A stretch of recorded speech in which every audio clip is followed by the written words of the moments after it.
people have on Julio Jones is his touchdown to catch ratio. He doesn't score a whole lot. I'd like to put that to bed right now.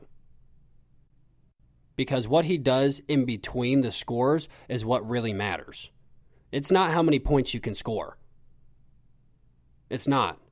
Because if we're looking at the greatest tight ends to ever do it, Rob Gronkowski does not lead in most touchdown catches. It's just simply not true. It was what Gronk did in between the numbers, what Gronk did in the middle of the field that mattered the most. Rob Gronkowski only had 79 touchdowns in his career, but he's the greatest tight end to ever play the game. I'm not saying Julio Jones is the greatest wide receiver to ever play the game, but Julio Jones reminds me a lot of what Rob Gronkowski is, and that's somebody that is a good downfield threat. That's definitely on the trend towards not the case with Julio Jones just simply because of age, but he's still a good downfield threat. He's an incredible center of the field, midway and back towards the quarterback threat. And his catch ratio to power ratio at 6'3", 250 pounds, it's just simply mind-blowing to say the least. Julio Jones deserves to be up in this category. You can't knock him for the amount of touchdowns he has. You have to look at what he has around him, what he's had to work with, and look at what the Atlanta Falcons do. The Atlanta Falcons are not a just drop step and pass happy offense all the time. They've had to become that because their running backs have been so atrocious lately, but that's not who they are. And up until last year, he had another dynamic partner with him in Mohamed Sanu to really take off some of those touchdown catches, and Julio Jones was kind of left double-teamed 90% of the time. Julio Jones, number 2 here. It's very close, though. And, of course, at number 1, we have Adam Thielen.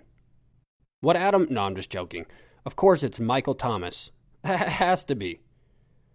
What Michael Thomas has done, the progression that he makes every year, from year to year, his numbers grow by over 16%.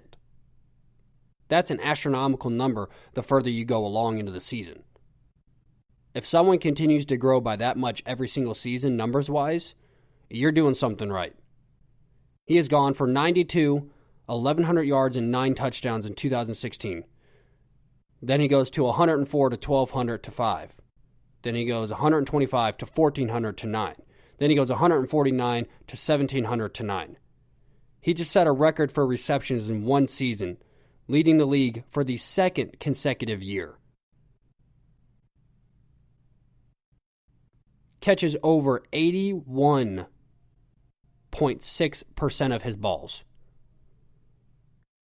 81.6% of his balls. That's about as automatic as you really get here, honestly. At 6'3", 212 pounds, he without a doubt is not the fastest wide receiver in the league. He is without a doubt the best route runner the league has yet to offer. He is the best slot receiver in the league. His explosion out of the slants, his explosion out of the hitches, any kind of short route on the infield, whether it's a buckle, whatever it is. He's the man.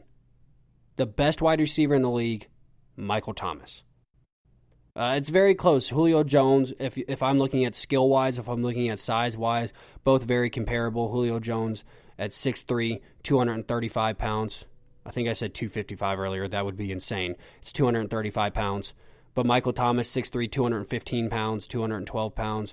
It's varied from year to year. But it's to me, what it is it's the catch percentage that sets them apart. When you're over 82% catching, there's not much more people can really say to bother you, to doubt you, or anything. Michael Thomas, number 1 best wide receiver in the NFL. Now let's move over to the NBA because I've got a bone to pick with somebody.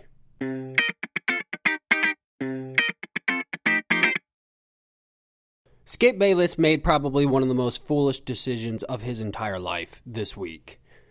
Skip Bayless claims, and so does Charles Barkley and a few others, that the Portland Trail Blazers are going to knock out LeBron James and the Los Angeles Lakers in the first round of the playoffs.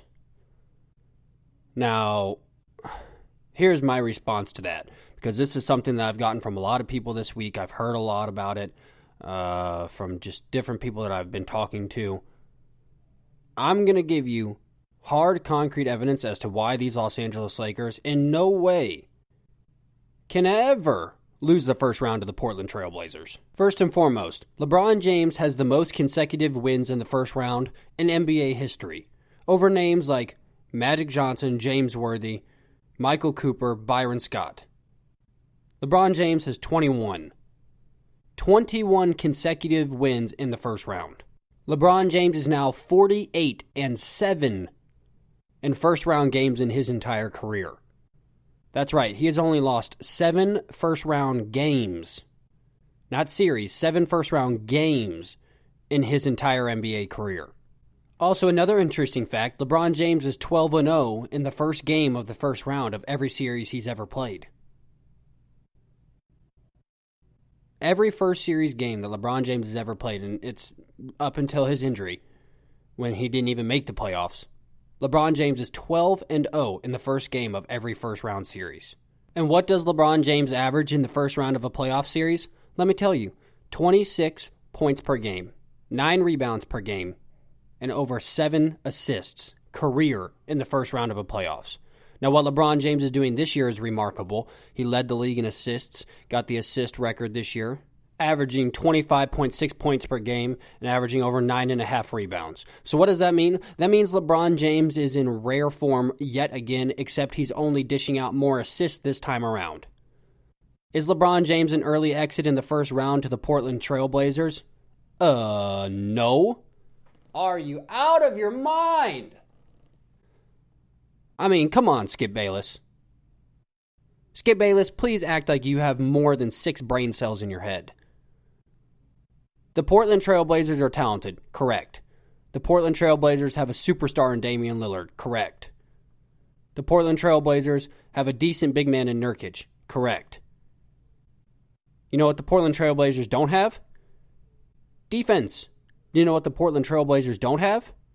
A second superstar. You know what the Portland Trail Blazers don't have? Anybody to guard LeBron James ever at all at any moment. I've continually said this. There's no Trevor Ariza. Carmelo Anthony is not going to be able to do anything against LeBron. He can't play defense. Damian Lillard might go off for 61, but at the end of the day, it's all for nothing as the Los Angeles Lakers are going to take this in 5. At Portland's best, they might win 2. But get out of here. All these people saying that Portland's going to beat the Los Angeles Lakers. Playoff LeBron's about to erupt. And the problem is now you have an Anthony Davis to go along with playoff LeBron. I mean, come on! Good grief, people. Skip Bayless, grow up. Skip Bayless is always going to be mad that LeBron James has surpassed Michael Jordan in every single way to be the greatest player that has ever walked this earth. So he tries to find every single fault with a LeBron-led team. Here's the deal, Skip Bayless. There's only been one person that's gone to 8 consecutive finals. There's only been one person who has a 12-0 sweep in the first round of a playoff series in his career.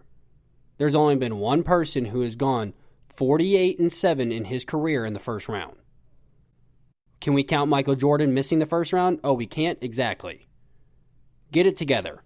Come on, Skip Bayless. Are you dumb? Well, you are dumb. I know that for a fact. The Portland Trail Blazers pose absolutely no threat to the Los Angeles Lakers. The Portland Trail Blazers help out the Los Angeles Lakers by making them have to engage earlier in the season than they would likely have to later on. Now that the Lakers have an opponent that they have to take serious in the first round, watch out Houston Rockets or Oklahoma City Thunder in the second round. Watch out Los Angeles Clippers in the finals. Because now they're going to have to go not only the hardest route to the championship, but they're going to have to be playing dynamic guards in Damian Lillard, CJ McCollum, Chris Paul, if he can make it, and Shai Gilgeous-Alexander, which I know he's not a superstar, but he's playing at an elite level this year, and James Harden and Russell Westbrook, if they make it. So either way, the Lakers are going to have to go against nothing but dynamic guards. And to finish it off, they'll have to go Kawhi Leonard and Paul George. This is great for the Lakers. That means they can't have a first-round snooze fest against the Memphis Grizzlies. They can't have a first-round sweep against the Memphis Grizzlies. It's wake up, show out. So Skip Bayless, I ask that you put on your big boy pants, you start using your brain a little bit better, and understand, LeBron James in the first round is an automatic win. Let's move on to a subject that we really haven't talked a whole lot about here on The Locker Room, but we are going to get into it right now. We're going to talk a little bit of the NHL and the NHL playoffs. All right, well, starting at the top, what I'm going to do is give you my top 3 contenders for the Stanley Cup this year. I think this is only a 3-man race from what I've been watching, but first and foremost, at the very top for me, the Philadelphia Flyers. Why do I have the Philadelphia Flyers taking home the Stanley Cup this year? Simple. Balanced. The Philadelphia Flyers are extremely balanced on the scoring end of it. They have a very balanced defense with the best center right now, in my opinion, in the game, with Sean Couturier. I don't see much weakness with the Flyers. They're going to have some trouble goaltending-wise, especially as they get further along and as they play this team that I'm about to announce in the Stanley Cup finals. They're going to have a lot of tough time keeping them out of the net. But if Philadelphia Flyers can settle down, offensively they'll be just fine. And I think this is the year that they break that 45-year drought and they take home the Stanley Cup. If Carter Hart, the goalie for the Philadelphia Flyers, can lock in and play shut down, not necessarily even shut down, but hold the team that I'm about to say as my second favorite from just having their way in the net, I think the Philadelphia Flyers walk away with this in 6. Carter Hart is following in the footsteps of some of the greatest Flyers goalies that have ever walked the earth. Players like Bernie Parent and Ron Hextall. Like, when you are on the same level as these guys or even in the same conversation, you know you've got something special. I think Philly has found their goaltender for the next several years. He is a stud. He is a star. It is a storybook ending for these Flyers this year, breaking that 45-year drought of not winning. I say this is the year it gets done. My second favorite to win the Stanley Cup, and I think it's the team that the Philadelphia Flyers will be playing in these Stanley Cup finals, the Vegas Golden Knights. There's a lot that I could dive in. Of course, they're insane on defense and on scoring. They have no shortage in that area as well. But the main reason the Vegas Golden Knights will end up in the Stanley Cup Finals, actually, it's 2 different players. It's their goalies. When you have Marc-Andre and Robin Lehner to choose from as your net tending services, as your net duty officers, as your brick walls, you are going to go far no matter what. The thing is, they have no shortage of defense and offense either. But the thing that really sticks out with the Vegas Golden Knights for me is simply their goaltending. It's impeccable. It's the best dynamic duo in the NHL, without a question. Vegas Golden Knights will be playing these Flyers in the Stanley Cup Finals. I have the Flyers edging them out, but Vegas Golden Knights are going to make life a living hell for anybody trying to score on them, without a doubt. My third favorite to win the Stanley Cup, I think, is more of a long shot than it is anything else, but they are finally healthy after so many injuries this year. It's the Vancouver Canucks. They're finally healthy. They finally got Jacob Markstrom and Brock Boeser back into the lineup after missing several games for injury. Vancouver's one of those teams that, while healthy, can surprise a lot of people. Now, I'm not saying that Vancouver's just going to sneak up and walk in and steal the Stanley Cup. I don't believe that they're going to. I don't think they're even going to make it there. But they are on that outskirt. They're an interesting team for me. They're kind of my wild card. Right now, the Flyers and the Golden Knights are really a lock for me. I don't really see any other teams that can contend either one of those 2 teams right now, especially at not only the level they're playing now, but at the level of their defenses. But if anybody can sneak in there, or if anybody's gritty enough, it's a finally healthy Vancouver Canucks. The recipe for the Canucks to really sneak into the Stanley Cup Finals, or maybe even win it all, is to replicate the way they played during the regular season. They played incredible during the regular season. They seemed to all be on the same page. Defensive-wise, they were strong. Goaltending, they were strong. Offensive, they were strong, completely solid all the way around. They were not a team you wanted to just face on any given Tuesday.